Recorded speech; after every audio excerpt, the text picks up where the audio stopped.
And there's a lot of people who make a lot of content, but they don't make any money. And I'm behind the scenes on some of the biggest podcasters, some of the biggest speakers, some of the biggest authors. They've got books on the shelves that are back here, and they don't make any money on their books. Or they have millions of views of their podcast or their YouTube channel, and they're not making any money on that. And yet they're interviewing some of the biggest people on the planet, and they're driving some traffic, and they actually are professionally producing content, but they're not driving sales. But if you're not driving sales, then how are you funding the whole thing?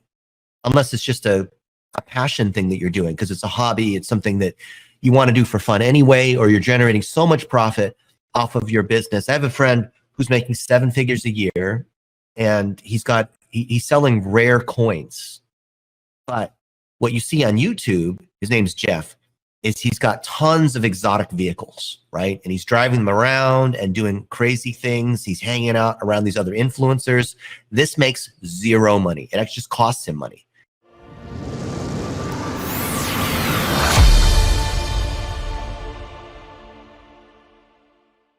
I'll go first really quick. I believe entrepreneurship absolutely and positively requires multiple revenue streams. You have to imagine it kind of like a bar stool. One leg is you're not gonna be able to sit on that thing. So you need 4. The traditional workforce, and I'm not to anyone with real or traditional job, like this is not a knock, but at any given moment it could go away.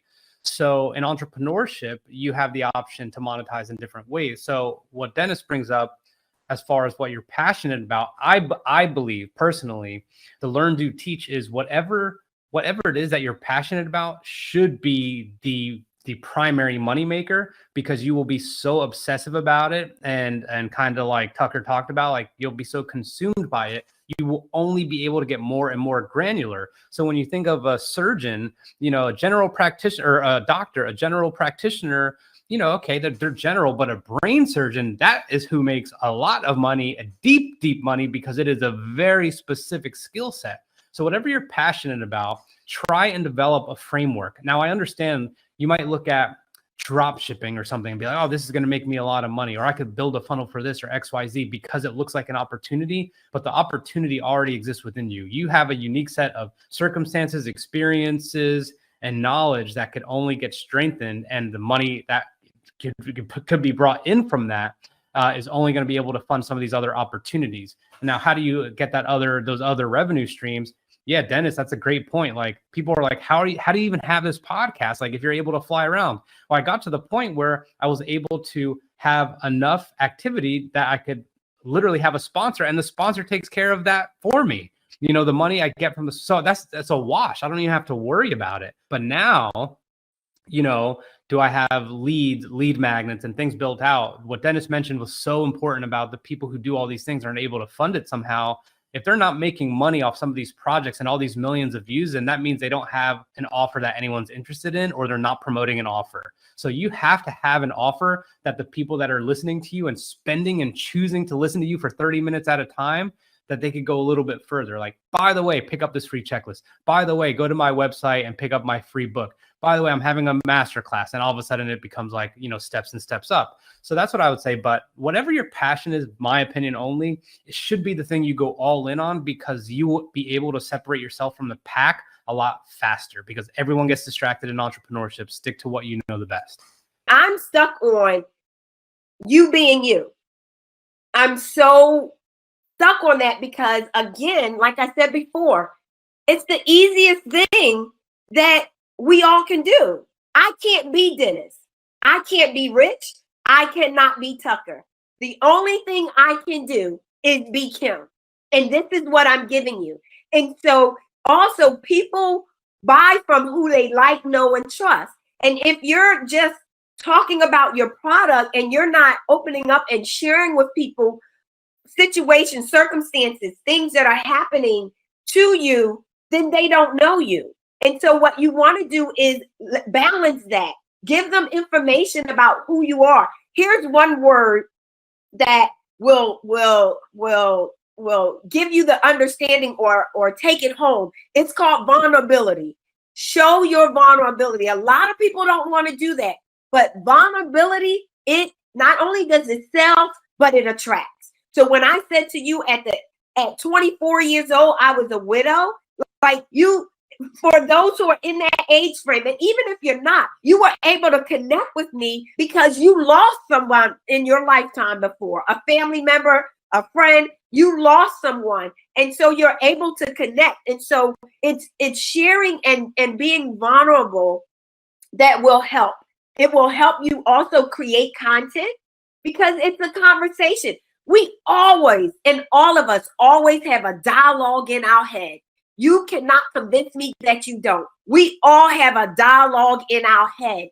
And so what I'm saying to you is take that positive dialogue, not that dialogue that's going to tell you that you're nothing, that you're worthless, that you're no good, not that dialogue. But even if you can take that dialogue and turn it around and admit the fact, hey, I have this head chatter that's trying to tell me that I am no good, that I'm worthless. But let me tell you what I'm doing with this head chatter, right?